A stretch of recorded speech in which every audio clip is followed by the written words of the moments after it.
It's me, it's the one of the Paul friends welcoming you to Starfleet Universe on call. And tonight, you got me, you got Dave, you got Barry, which is always awesome to have with us.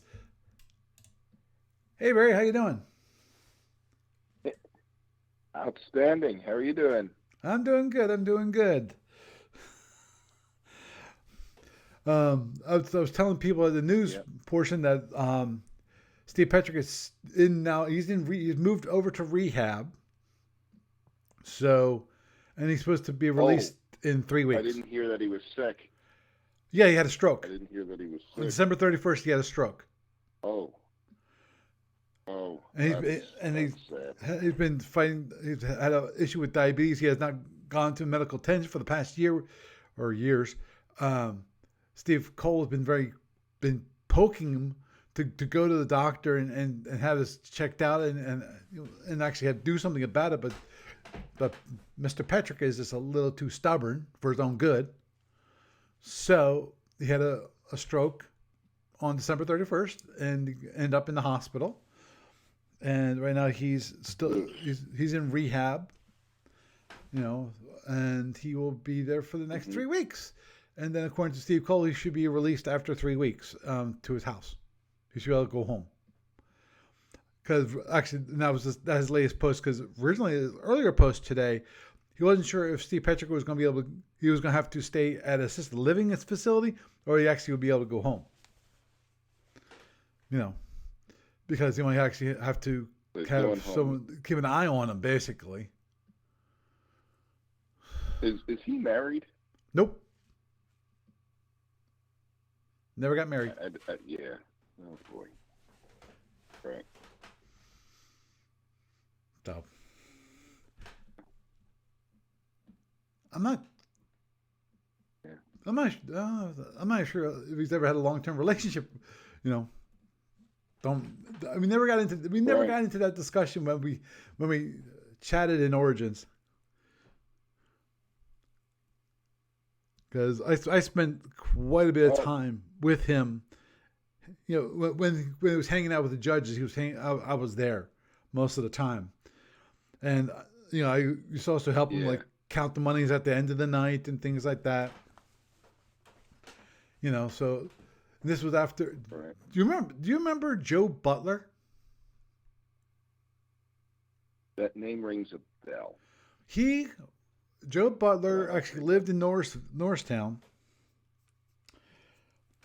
He was the head judge for Origins for many, many years. He was a senior judge. And then he had a heart attack and died. And I still have his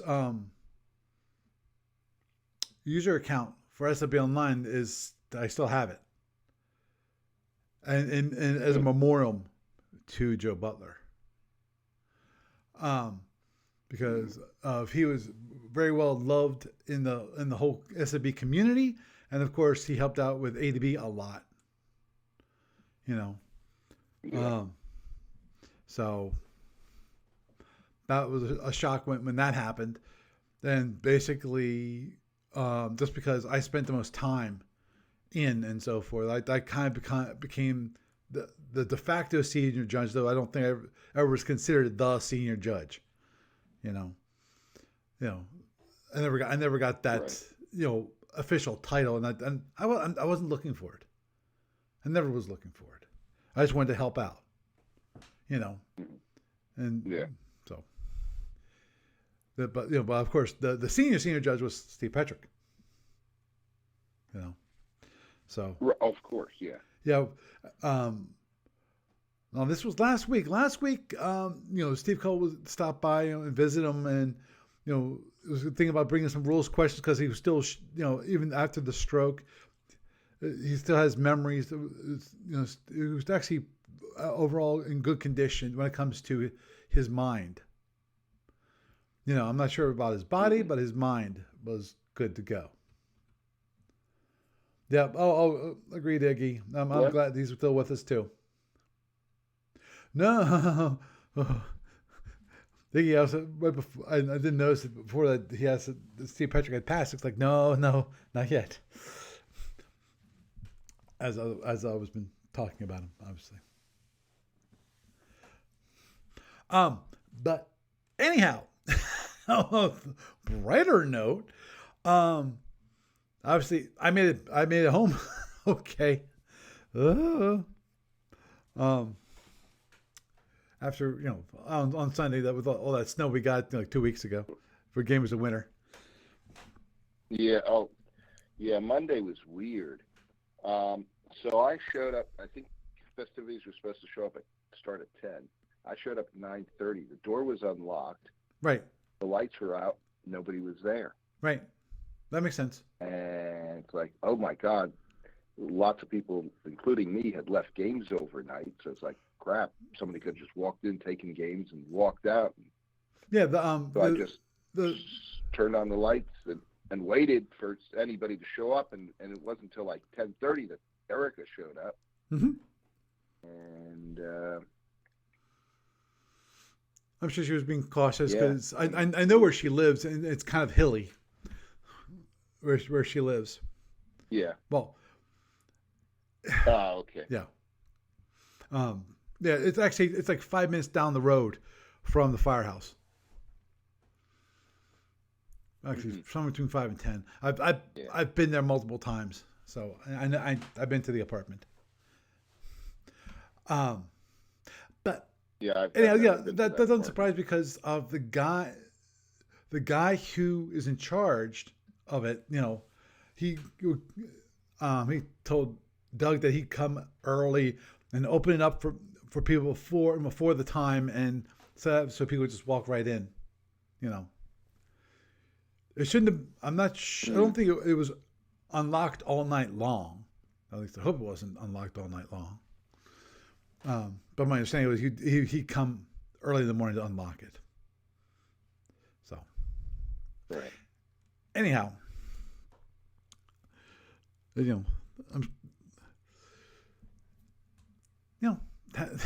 an overall good time at Gamers of Winter.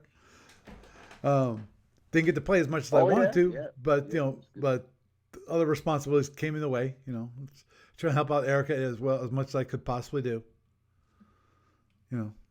That is appreciated. We got in the game, the Starship Shuffle. Yeah, that's one of those ones that actually I feel like we didn't do too bad overall for the first time playing it. Yeah, I think so. I think so. That was a cooperative game. It's a weird game in that everybody is dealt some cards. Yeah. And you can't look at your cards, but everybody else can see your cards. Yeah. Oh yeah. Oh yeah. That. Oh yeah. That is the weirdest mechanic. I love it. I think it's a cool idea. Yeah. It was cool. It was cool. Over the weekend, I'm going to see if I can get my wife to play a game. Mm-hmm. I'm going to have to teach her. Mm-hmm.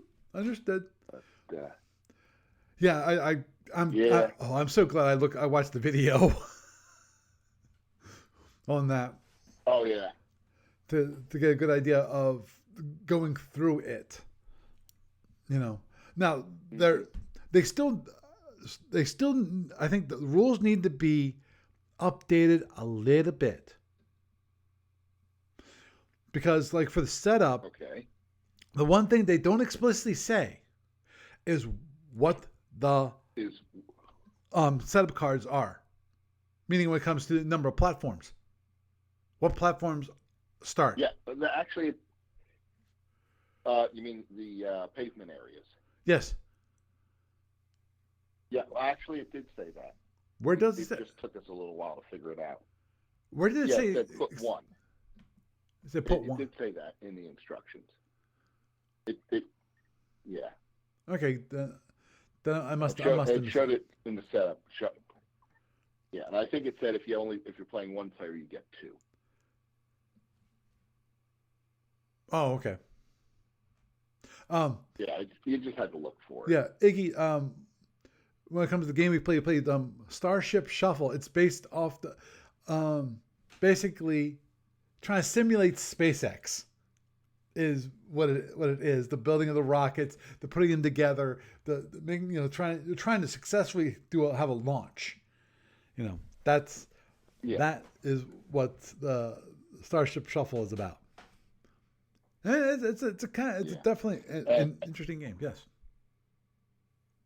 I've been following that vehicle for 5 years now. You mean SpaceX? Oh, but not only SpaceX, but that particular vehicle, its development. So I literally watch at least 1 to 2. There's about 3 or 4 different people who post on the subject on YouTube regularly, and I'm Patreon supporters of like 3 or 4 of them.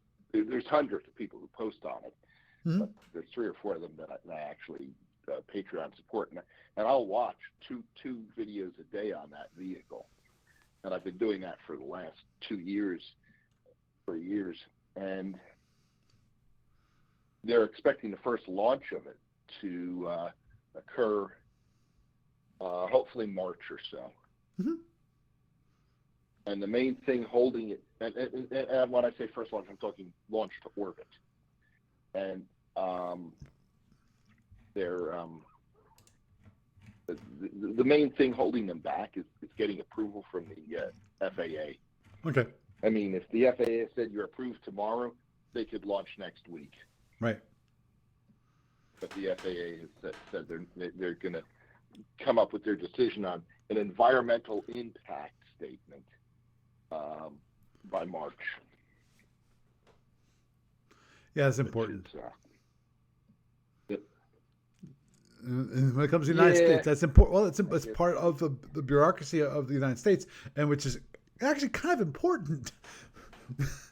We don't want to have what's happening over in China happen here, which is the speeded development, which we did early on in our industrial age. Where we weren't nearly concerned about pollution and the environment and what's happening with that. Because sooner or later that does affect us. Well, this is So. I don't think the pollution, because this thing is powered by methane and liquid oxygen. I know it's not the pollution. Very clean. I know it's environmentalists talk about what actually is currently living there and how does it affect that. I know about they're more concerned about noise pollution when the thing launches, and it will be loud. Mm-hmm. And noise pollution, and if the thing should, God forbid, explode on the launch pad, what impact that's going to have on the local wildlife. Right. Exactly. Because I know they had to do the same kind of study for the highway that they wanted to put up they wanted to expand the highway, the 222 that goes between Reading and Allentown. They did a whole environmental study on that. So. Right. And I still remember reading about it. I don't think most people realize. What's that? Is that did you know that China is planning on putting people on the moon, and we're in a race to the moon with China? Yeah. But I don't think people realize what the Chinese are planning on doing up there, which is pretty freaking scary. Is they're planning on sending, establishing a base up there, putting a nuclear reactor, and putting a mass driver powered by that nuclear reactor up there. I wish them luck. The problem is the mass. Well, I think they're going to have a hard time doing that, but it's basically the 1960s space race all over again, except that instead of the Russians, we're racing the Chinese to the moon. The problem with the mass driver on the moon is that you can hurl rocks at the Earth and you'll never see them coming until they take out a city. That is true. But the big issue is going to be when it comes, my understanding, the big issue with the moon is the dust. Yeah. There is dust up there, and that dust is particularly nasty. And we've had discussions about that because there's no atmosphere to erode it, you got very sharp edges, and that dust is very electrostatic. Yep. So there's going to be a lot of learning going on. Yep. Oh yeah. Moon. Oh yeah. But it just thing that got announced like in the last day or two is the Raptor engine. They have the version 2 is now in production, and the first Raptor 2s are hitting the test stand in McGregor, Texas, and being tested. Mm-hmm. And significant to that is Raptor 2 is the same size as Raptor 1 in terms of footprint, but it's like 10% lighter. And the thrust went from 185 tons to 230 tons. That's a lot of thrust. Yes, it is. So the one on the launch pad now is 29 version 1s, but the next one they launch after that will be 33 version 2s. That's going to be a unbelievable vehicle. The current vehicle far exceeds the Saturn V in mass to orbit. After that, they're going to be probably double the Saturn V. And that's just, and the Saturn V was considered super heavy. Saturn V was the heaviest launch mass to orbit we've ever launched on a single vehicle. And this is going to more than double that.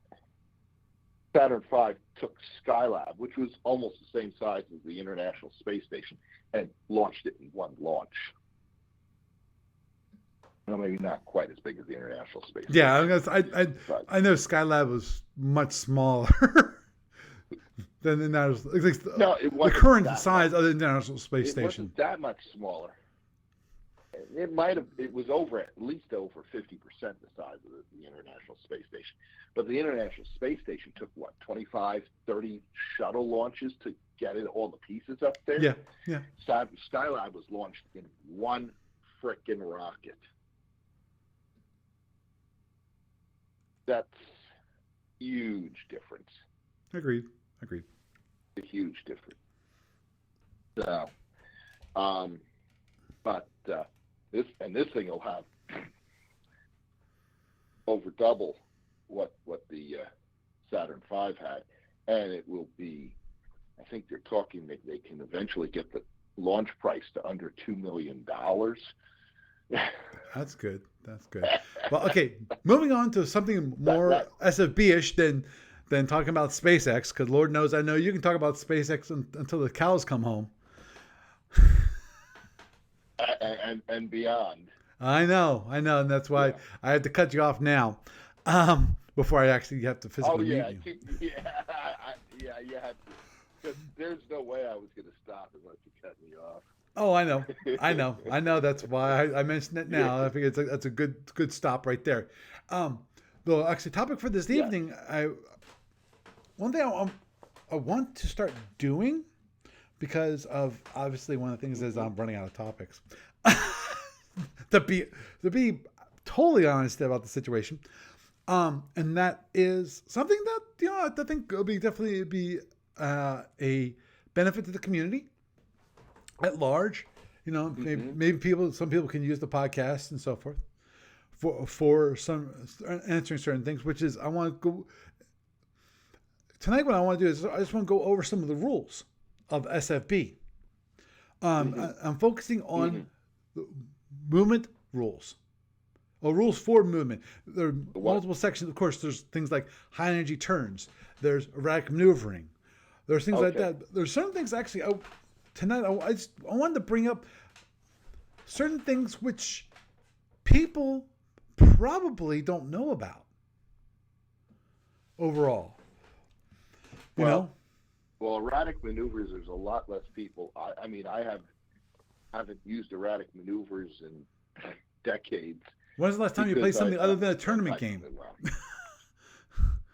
Because it's not used in tournaments, right? Right. Pretty much I've been exclusively tournament for the last 20 years. Exactly. And battles in about 5 to 10, so. Right, but I'm sure Sorry. Chris knows, and probably Iggy too. If you've been on SFU Online lately, less tournament games, a lot more of the large fleet games have been playing. Oh well, that then in that Now, case, erratic maneuvers is probably something that's been coming up. yep. Now, one thing I have brought back is the net kill tournament, Mm-hmm. and actually I have to work out. There's still a few things I have to work out and work on, and that Net kill tournament. when it comes to net kill tournament because I'm taking over completely for Robert Shermer, and Okay. fortunately Robert Shermer is responsive to my emails, which is a good thing, and I want to find out everything there is about the net kill tournaments before something before that's either something happens to him or he drops on offline or decides he's not interested in answering my questions anymore. Because Lord knows, okay. Well, I know. Yeah. Because as this I when it know comes, he used to run tournaments in his house. I used to go to a few of them, mm-hmm, and but I think that stopped when his second son was born. mm-hmm. He just got too busy. Oh, understood, and that's fine. But I like to. It was asked to be brought back, and I was like, why not? And then I started looking at it and I went, wait a minute, there's some things that have not been, that I do not know, that are not explicitly stated in the rules from the two different websites, because he had to move his website off of, originally it was, Comcast allowed you a little bit of web. You can have your own little website. Rudimentary website, okay. nothing too fancy. And that's why he hosted it. And then he had to move it over to, I think it was either Wix or Weebly, I forget which one. And that's where he currently has it posted. But there were some questions I had for him, and he answered those questions, which are good. I still have some other questions that I want to also, before like he loses interest or he loses his website, I want to make sure everything that's on his website I can download, and so I have it available to me. Not that I want to steal it, is that I want to have it available to me and make sure we don't lose that stuff. Because Lord knows that's the one thing that still bothers me to this day, which is, okay, Ken Burnside created this whole new way of doing tournaments for the Federation Commander. Here's the problem. He left ADB before he ever actually ran the tournament. And if you looked at the rules that he gave about how to run the tournament, there's a lot of questions that were left unanswered. And I still remember what the first time we tried to run the Fedcom tournament, we actually had to fall back and go, okay, wait a minute. We don't understand these rules. We're going to fall back to what we know, is what ended up happening, which is instead of worrying about calculating victory points, we just worried about more of wins and losses, flat out wins and losses. Right. To determine, who. Yeah, the Fedcom tournaments never seemed right to me. That's why I never got into that. Yeah, well, because it was. Starfleet Battles was nice. You had one ship pre-built. You just say, "I'm picking a Gorn heavy cruiser," and everybody knows what a Gorn heavy cruiser is. There's, just pick it, done. Whereas with Fed Commander, it's like, well, I have 3 ships. I have this BPV budget. I can pick 3 out of the book. Right. It's like, wait. Yeah, but that's the whole idea of Federation Commander. The whole idea was to have it so you actually had fleets, so you didn't have to stick to a single ship. And that's okay, but then they should have had pre-built fleets. Understood. But I think. And I know that Robert Shermer was also doing a lot of stuff where people would have battles, and he was keeping statistics on the win-loss ratio. Right. Okay, we have a Kazini, a battle cruiser versus a Gorn heavy cruiser. what's the win-loss ratio for the two. So you could see, okay, not only is this ship winning about 50% of its battles, but it's not beating up one particular ship every time, but some others it's having trouble with. You wanted it to be, Oh yeah, kept the statistics, but at the same time, the statistics you can't. Okay, when it comes to the flat statistics of games, you can't use those to say definitively that this ship is stronger than the other ship. You can't do that because of a flat out just comparison of the wins and losses. You're not comparing equal opponents. That's why we had the rock paper scissors chart. Yeah, Rock, paper, scissors right. chart was a approximation of given two equal opponents. What is the possible outcomes? And we would that was a tweaking of people. Oh yeah, we think it's a little stronger, a little weaker. I mean, if let's say for example that Paul Scott decided he was going to play Klingon D7s every single time. That's the only ship he played. The D7 would look like a much more powerful ship than it actually is. Right. Yeah. Agreed. Oh, and by the way, Chris, when it comes to Ken, I'm talking about 10 years ago when he first left, when he was working for ADB and then left ADB. I think contacting was not an easy thing to do back then. But anyhow, we didn't. Basically, it comes down to we didn't realize that there were so many unanswered questions when it comes to the running of that the tournament rules that he came up with. So, whatever. Yeah, but and it may have been that he needed a lot more play tests before he could concrete out the rules. Oh, agreed. But that's one thing that I think was actually, I forget who is it now. I want to say Patrick Hill, I think it is.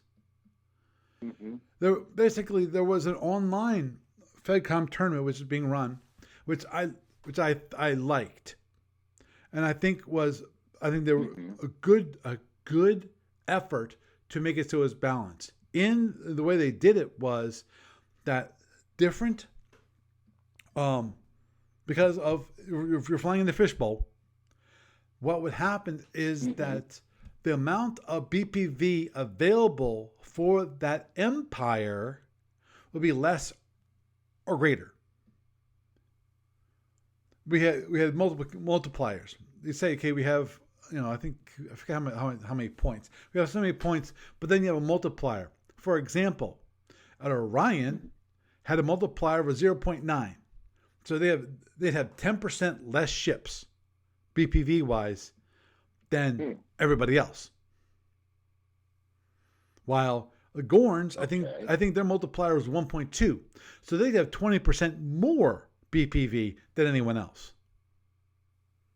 Because you're flying in a fishbowl? Because we're flying a fishbowl, and also from tournament play, the number of times people had played in this tournament, we realized that the plasma players were weaker. Because of I would think that they'd be stronger in the fishbowl. They're not in Fedcom. Oh. The problem, really? the problem with Fedcom and plasma is there is no weapons. They don't start with weapon status 3. Oh. They start weapon status 2. So first turn, you're finishing that last turn of charging for your plasma torpedoes. Mm-hmm. So unlike like the drone truckers and so forth, they can't go that fast the first turn because they have to finish their loading on that first turn. Why that is the case, to this day, I do not know. It drives me freaking nuts. That's one of those things that drives me crazy about plasma and Fedder's Commander. Well, that's an easy fix in the tournament rules. Oh, agreed.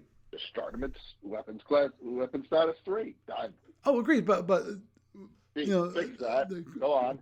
Barry, unlike you, they were trying not to modify the rules. See, that's the one thing with Starfleet battles.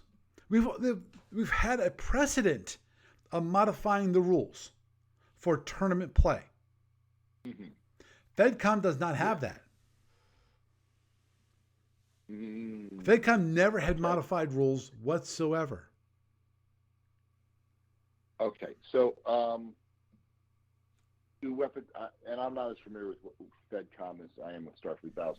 Does Fedcom have weapon status 0, 1, 2, and 3? Or No, it does not have them. Nope. There is no such thing as weapon status. Oh, so you start every scenario at effectively weapon status 2? Well, plasma players do. No one else does. Everyone else has like weapon status 3. Even feds?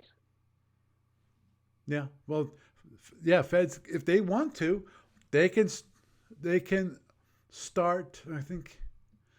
Yeah. For feds, one thing you could do is, effectively, they are weapon status 2, but you have the option of using your batteries and say, I'm going to start with 0 in my batteries and then have my photon torpedoes to be fully armed. You can't do the same thing with plasma. Well, it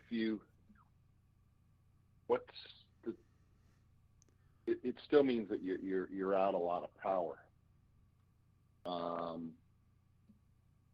the first turn. Right. Because you could discharge your batteries to charge the plasma on the first turn. So effectively, the feds are in the same boat as the plasma chuckers, or the hydrants, or someone like. Well, the hydrants, maybe the fusion beams might be held. Okay. I don't know. Okay, Barry, let me get back to for a moment, Chris. But the thing is, plasma torpedoes is a 3-turn arming weapon.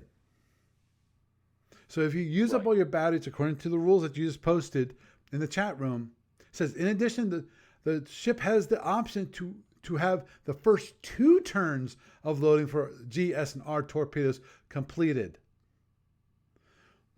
So basically, at that point, your weapon, what will be an SFB, will be at weapon status 2. So you haven't got the third turn arming done. And right. But the Federation, okay, he's got the first turn done, and the second turn he can pay for with batteries. But that actually is a non-starter, because if I do that, then I could be paying holding costs at the cost that my batteries were drained, right, which costs more than if I just charged it. Right, and then as Chris points out, you can have, okay, now your batteries are discharged. If you say, okay, I want my first turn first 2 turns loaded, and now in addition to, you have to charge the big one, the big charge. In the case of S's, it's 4 points of power. G's, it's 3 points of power versus the 2 on that first turn. So you have a lot, instead of I assume being able to plasma F's start preloaded. Yeah, F's are preloaded to, just like SFB, but with Fedcom, right. Yeah, so you're basically putting 8 points of power into your plasmas versus 4 points, as in if you were paying holding costs. Right, exactly. So it's a 4-point power penalty versus I think that the feds are actually in worse shape, because they have to pay 8 points for that second turn arming, but you only have 5 points of batteries. But let's say you put 5 points of 4 points of battery power in there, and so now you got 2 that you're holding, and 2 that you're charging. Barry. So I spent 4 points of battery power. Barry. What? It's irrespective.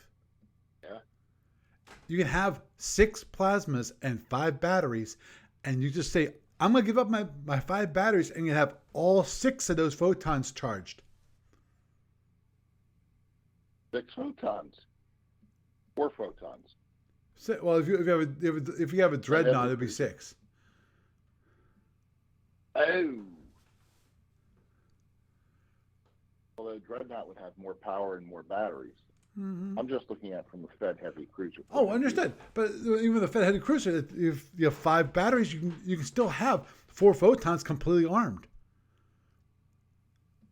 It's irrespective. It's irrespective of the amount of batteries you have. It doesn't take, see, this is how much power you use for charging the photons. It just says you start the game. If you say, I want to discharge all my batteries and start the batteries empty, I can have it so all my photons are now ready. Okay, so basically I got 8 points of photon power for 5 points of battery power. Yes. That's a bargain.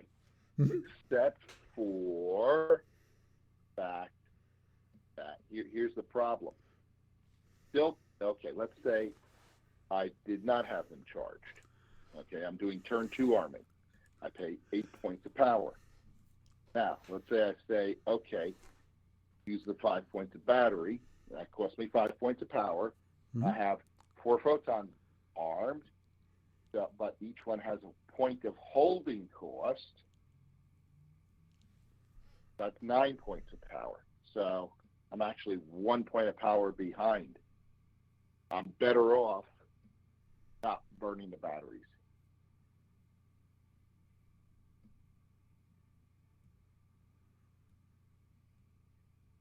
Or do you not have to pay holding cost on that first turn if you drain the batteries? No, if you burn the batteries, then your photons are charged, fully charged, and you just have to pay holding costs. Right. So it's 5 points of battery plus 4 points of holding is 9 points of power you lost versus 8 points if I just charged them. Yeah, but remember, one thing you can do, since they're considered loaded, you can now overload them. The ones you can add more power. Well, you could do that on turn 2 of arming. You could do that on turn 2, right? Mm-hmm. So how much overload energy are you allowed to put in a single turn? Arming. Well, standard, standard SFB. Okay. So if it's held, you're still not unless you burn your batteries and they come up fully overloaded. Does that happen? Understood. I'm just asking: is that can you say I'm burning my 5 batteries, but I'm starting with holding 4 overloads?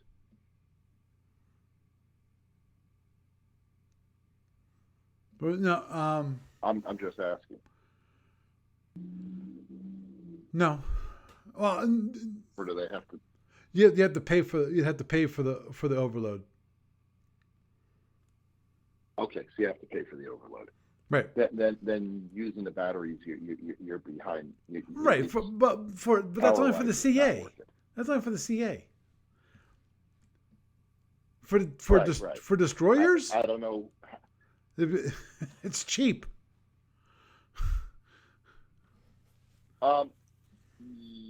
Yeah, because how many batteries does the destroyer have?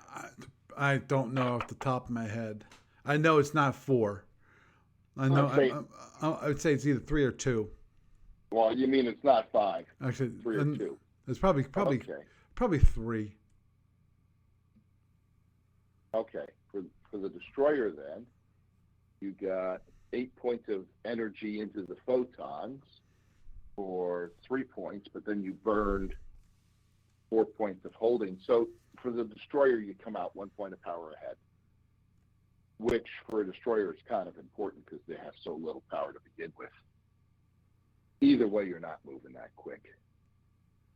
We're holding 4 standards is still sucking wind because it doesn't have that much power. Right. Agreed. What the destroyer has is it can take a couple of photon hits and really doesn't lose much. So in a bizarre sense, the destroyer actually has more staying power than a cruiser. That's a good question. Yeah. True. Yeah, I haven't worked out all the numbers on it. Just one quick thing, Iggy. I honestly I don't know. Iggy's asking, is SFB versus Fedcom, which is more popular? And I don't know. I have no feeling for it. The problem is, okay, we got SFB, which is currently around a 30-year-old game. I think it's 30 years old. Probably older. It's older than that. It's older than that. Sorry. It was in the 70s. So it's around 45. That's a good approximation. Yeah. Let's say like 45. That's close. So 1979 is when Chris said SFB was created. So it's 43. 43 years old. 45 wasn't bad. Yeah. Not a bad guess. But Fed Commander is probably 20 years old. Right. So it's hard to say which one's more popular just because SFB has been around longer. Now, of course, there are some people who they play the Pocket Edition, and that's the version that they played until the day they died. You know. Yeah. And that's fine. But that's still considered SFB at that point. Now. Yeah. Now, when it comes to online subscriptions, question, and it's a hypothetical.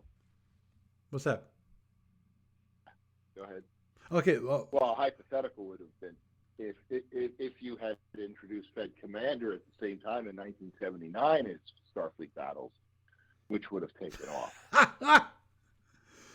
And I suspect Fed Commander would have done better. I'm going to say it wouldn't have. Because of, in 1979, SFB, have you ever read the Packet Edition? I owned a copy. Well, have you read through it? The Fed Commander had a lot, it was a lot more polished. Right. Agreed. Or I should say, it was a lot more polished. And they got a lot of the rough edges off. Right. Oh, a lot more complicated. It didn't have as many capabilities, but the Pocket Edition didn't have a lot of the same capabilities. Right. That modern SFB does. Agreed. So it's simplified. It's simpler than Fed. The Pocket Edition of SFB is simpler than Fedcom. Going back just for a quick moment to answer the one question that Iggy had. Which is when it comes to subscriptions for online. Currently, SFB is like, oh, jeez. I'd say it's like almost 10 to 1 ratio. 10 SFB subscription versus 1 Fedcom. Now, I have a few people that are both. Those are rare birds that they actually sign up for both. Mm-hmm. Because people who like SFB, they really like SFB. And people like Fedcom usually really like Fedcom, and that's what they want to play. You know, it's rare you have someone who does both. Yeah. Speaking of the devil, right there. Chris is mentioning that he actually has both. He's one of those rare birds because I know you, Chris, you played a lot of Fedcom starting out with, and then also started playing SFB against, I think, Iggy, if I recall correct, because I've seen you more than one time talk about it in the chat room. One thing you might want to do is say that, hey, if you've got SFB, I don't know what's the current price for SFB per year. As always, as $60 a year. $60 a year. Which Fed cost the same. Mm-hmm. And if you have both, it's only $80 a year. Might want to drop that down to 70. You might get a lot more sales.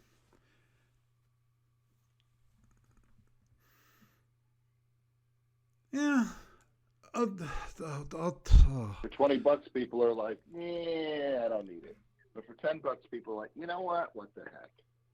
Understood. Now they may never play it, but at least they, yeah. Understood. That I understand the reason behind it. Try to upsell people for just for immediately $10 more. You can have both.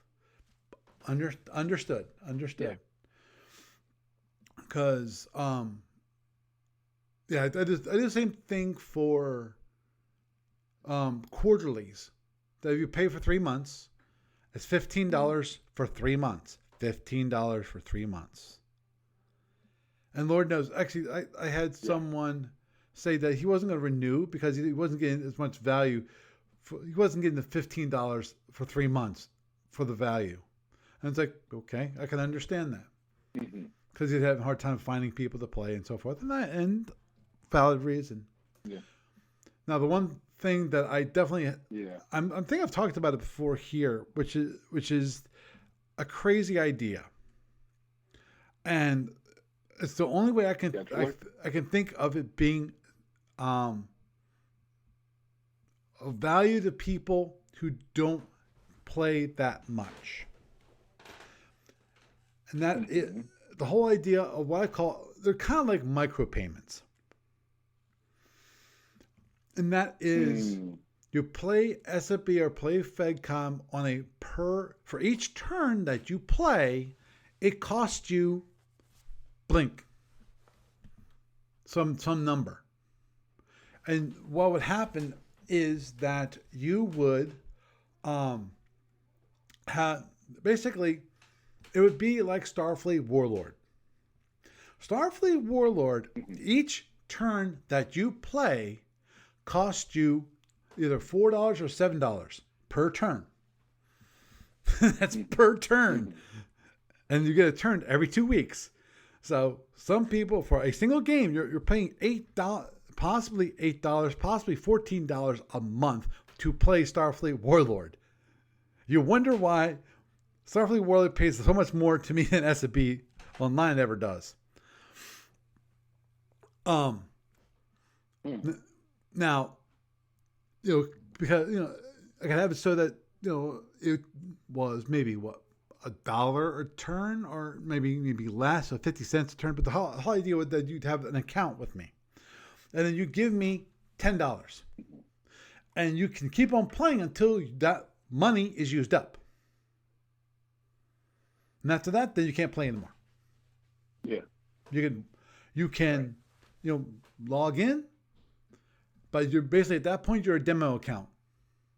You can't play. You can't watch the games because you don't have any money in your account. That would be the one thing that.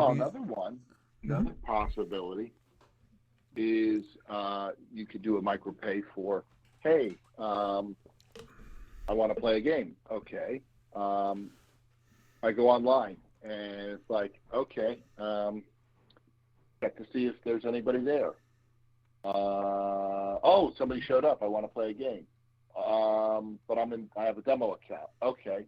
When I try to enter the room, it says, I'll let you enter the room, but I charge you $1. Understood. Yeah. The thing is, I'm doing. And you Go. Yeah. Now that $1 would be good for. So okay, the game goes for so many hours, and you say, okay, we're going to continue. That $1, you get to start a game for $1. Right. Once the game started, you can continue it. Right. Yeah. The tough part, the one thing that I was thinking about when it comes to you pay on a per game basis. The only thing the reason why I wanted to be a per turn basis was then you don't have to worry about someone who does this. Start one game, and just plays that single game for 30, 40 turns. And kind of work around the system to basically play for free. Well, you know, because in theory, what you can do is tournament game. You know, for you, but you're playing tournament games. I'm thinking about even tournament games. Yeah. You know, in theory, you could just say, okay, we're done this game, and we'll replay.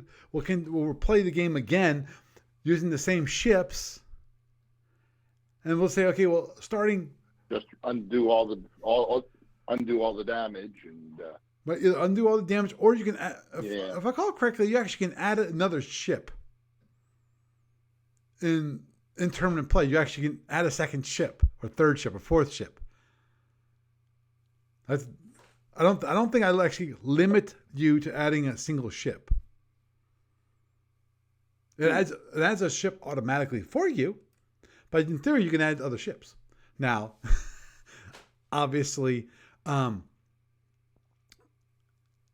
one would actually do that in tournament play, actual tournament play, because you'd have people squawking all over the place if someone tried to do that. It's like, what are you trying to do? It's like, no, you got one ship, you know? Yeah. Yeah. You got a point, good point, Iggy. And then he's talking about the people. I'm assuming that he's talking about the people that would try to cheat the system. The people that actually would play, though. Yeah. And you might got a good point there. At $1 a game, I don't think people are going to take the time to cheat. Understood. Yeah. That's one. If the effort is worth, I mean, the average person, if it takes 2 minutes to reset the board, right, your time value of money is probably, you're probably pay another $1 to start another game. Yeah. Oh, agreed. And as Chris was pointing out, and to tell you the truth, anybody who does that on a regular basis is going to get a reputation. It's like, and the whole community would be like, "Hey guys, we need to support Paul." Yeah, agreed. And Chris was pointing out to Mike, who's also in the chat room. Hi, Mike. That he's mentioned that you'd be surprised. Lots of people on Facebook complain that they actually have to pay for playing SFB online. People are upset that you actually have to pay money to play Starfleet battles online. Like, I got all the money in the world to pay for my, to actually set aside the time that I normally have with my family or other things that I might want to do to improve the client, to improve the website, to maintain those things. And then, of course, the money to pay to keep them up and running, because they're not free. Now, I know there's some people, they'd rather have, because the only way to have it free is something which I oppose. If people want it, fine. Give me all your information. I'll sell that information. And that's how, so you get all the advertisements you want. I'll actually put advertisements into SFB Online so that it will actually pay for itself and actually be able to keep up and running. But I don't think that's what people want. Well,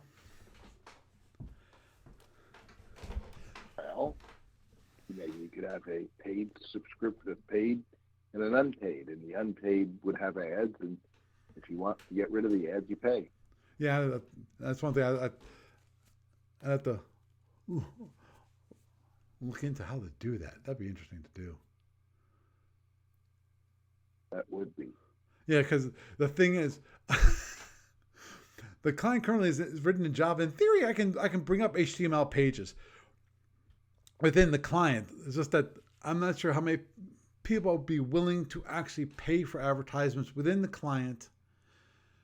So Mm-hmm. And then they might, if for all the information they could possibly get from the client, like your usernames, like what kind of how much your Windows installation has, or Linux installation, how much, what kind of machine you have, all that kind of information. But I'm sure they'd love to have, because Lord knows that they're all looking to track you in any way, shape, or form. Which it's like, here's the one thing that always gets me about advertisers and these people, these tracking companies.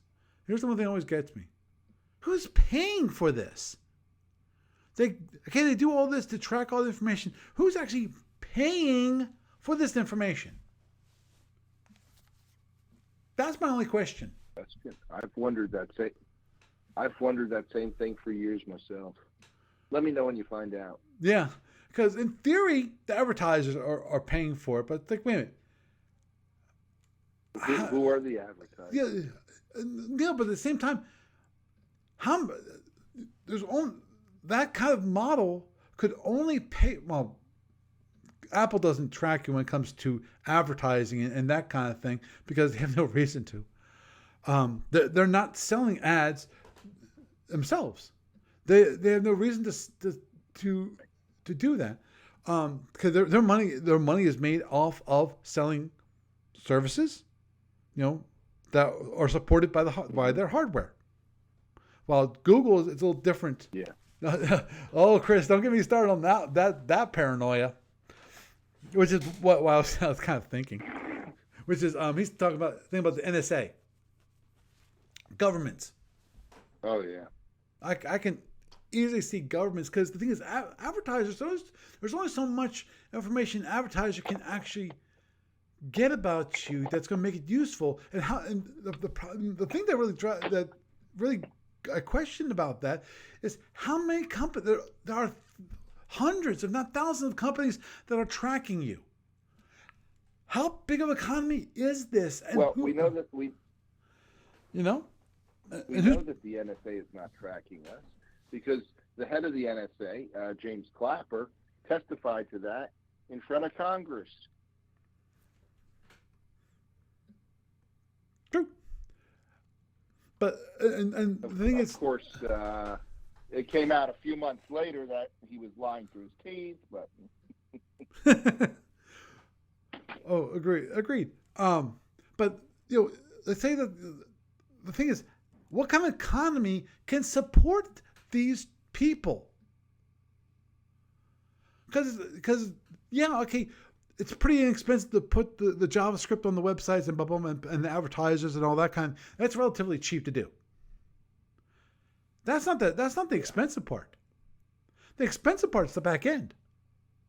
It's all the servers, all the data centers, and all that to collect your data. That costs money. And if you're not collecting for a few individuals, you're collecting on millions, if not billions, of people. Mm-hmm. And you're storing this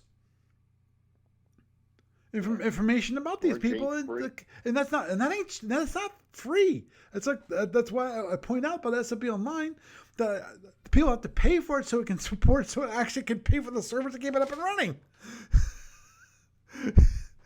Yeah. That's why. And now another one is the when phone calls became free, that was the all of a sudden it became cheap to do that. I'm sure you've had people try to sell you extended warranties on your car. Oh, don't get me started on that. Just because. And if it was a tenth of a penny to make a phone call, that would end. Oh, agreed. It's just like email. And the thing is that I don't think that, when it comes to email, I don't think that'll ever change. To have it so that it actually costs you. I actually thought of an idea when it comes to email and the whole idea of trusted email. The idea being that you start with, and it's kind of done to a certain degree now with these blockers that you have to... Spam filters. Yeah. Well, not the spam filters, but complete blockers itself, where you have to agree on the email addresses that are sent. To me, the whole idea of trusted email was also that these individual email servers have to trust one another.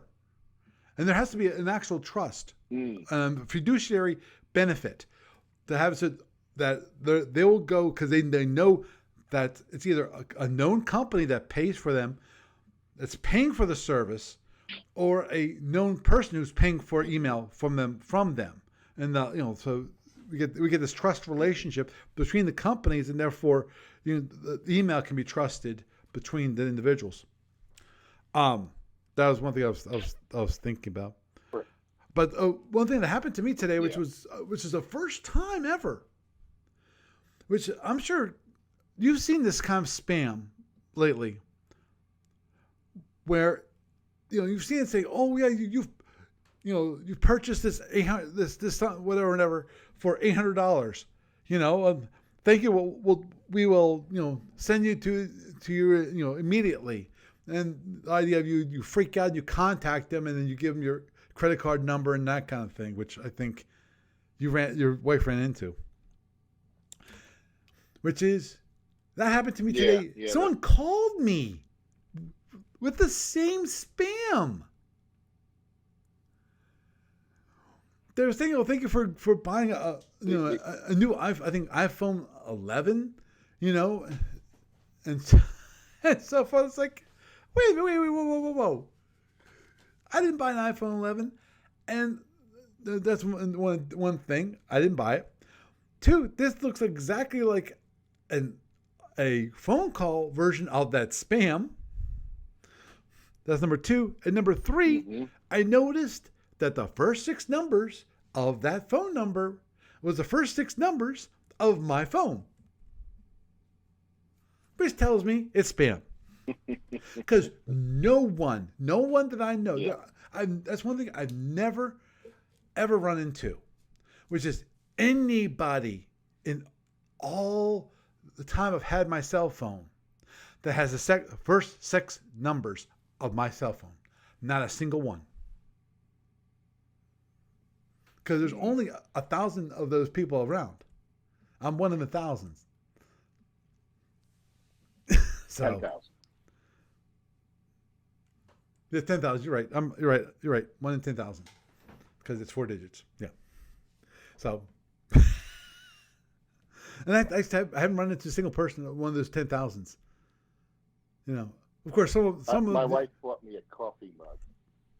My wife bought me a coffee mug, and it said, "I'm an engineer," and it misspelled it and had a line crossed out. And 4 or 5 engineers all misspelled with a line crossed out. And it said, "I'm good with math." Oh yeah, definitely Amazon does collection. And of course, don't forget Adobe too. Those are the big companies. So yeah. Now, having said that, when I went, I'm actually better with grammar and English than just about any other engineer. Mm-hmm. I actually, it was weird. With my SAT scores, going into RPI, my math and verbal, my math was 690, which was absolutely average for RPI. I was right on the average. Mm-hmm. But I had 650 verbal, which was like 100 points higher than the average at RPI. Wow. Yeah. Because my verbal was like 400 for the SATs. So, anyhow, I'm going to wrap up for this evening. Barry, it's been a pleasure talking to you. Absolutely.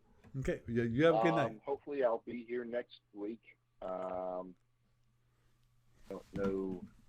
But I'm hoping they send me out of town. I'm still in New York. I've only been in January. I only had 5 hotel nights. Holy cow! On the road, it's like, this is weird. Yeah, it's like I'm way under my average. I mean, it's still. I need 60 nights a year to maintain diamonds, so I'm still, even with that. I mean, normally I hit over 200, 250, somewhere in that range, but I'm way under par this year. Yep.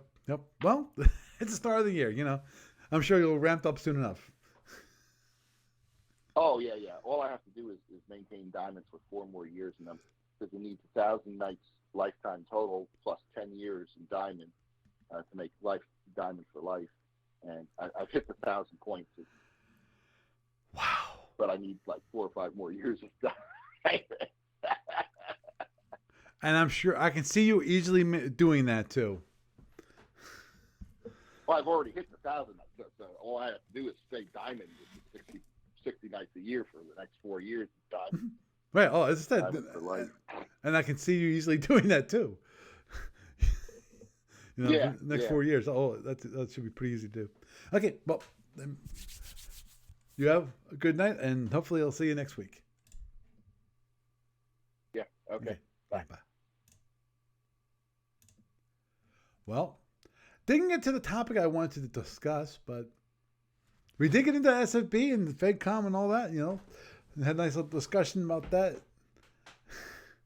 Oh, I'm sorry. His kitties. One of his kitties passed away. And for those of you who were not watching the video, I actually showed you my one kitty because he came and bothered me. So, anyhow, with that, I am Paul Franz, and I bid you a good night.